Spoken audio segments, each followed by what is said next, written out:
अगर मैं तुमसे कहूं कि कल सुबह सूरज उगा ही नहीं, तो क्या तुम मुझ पर विश्वास करोगे? कल सुबह जब मैं उठा तो कमरा रोशन था, लेकिन उस रोशनी में गर्मी नहीं थी। आसमान साफ था, बादल नहीं थे, फिर भी हवा में वो तपिश नहीं थी जो हर दिन सूरज के साथ आती है।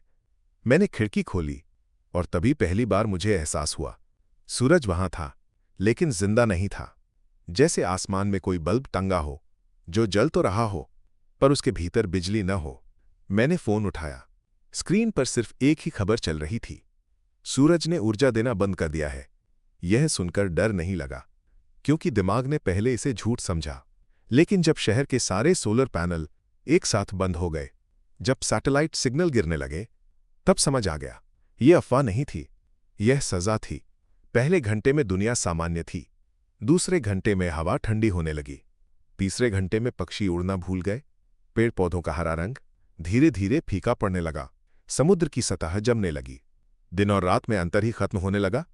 24 घंटे के भीतर धरती का तापमान शून्य से नीचे चला गया।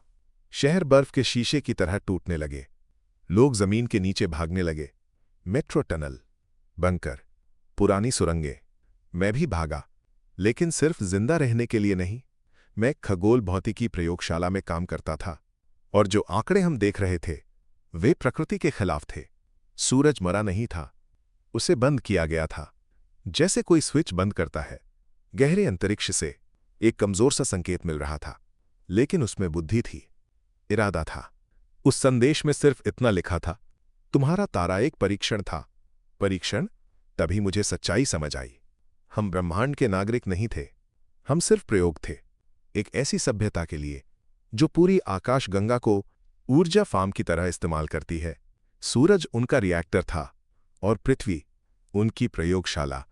हम जीवन नहीं थे, हम सिर्फ आंकड़े थे, और जब प्रयोग पूरा हो जाता है तो बिजली काट दी जाती है। अगले कुछ दिनों में पृथ्वी की सतह पूरी तरह जम चुकी थी, सिर्फ कुछ ही लोग बचे थे।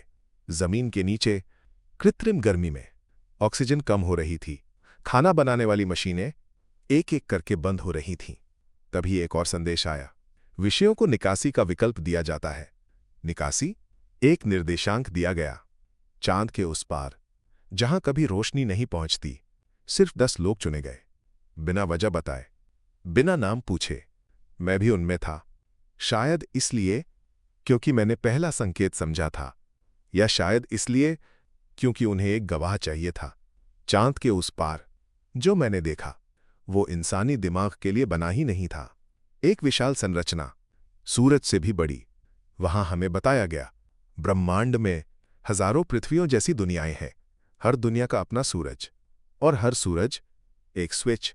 जब कोई प्रजाति चेतना के एक निश्चित स्तर तक पहुंच जाती है तो परीक्षण समाप्त हो जाता है।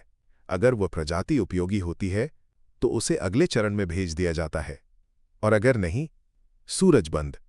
पृथ्वी का फैसला हो चुका था, मानव जाति को अस्थिर घोषित कर दिया गया। 9 लोग आगे ले जाए गए, मैं नहीं। मुझे वापस भेज दिया गया, जमी हुई पृथ्वी पर, अकेला।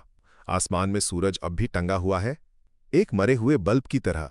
शायद मैं आखिरी इंसान हूं, या शायद पहला, किसी नए युग का।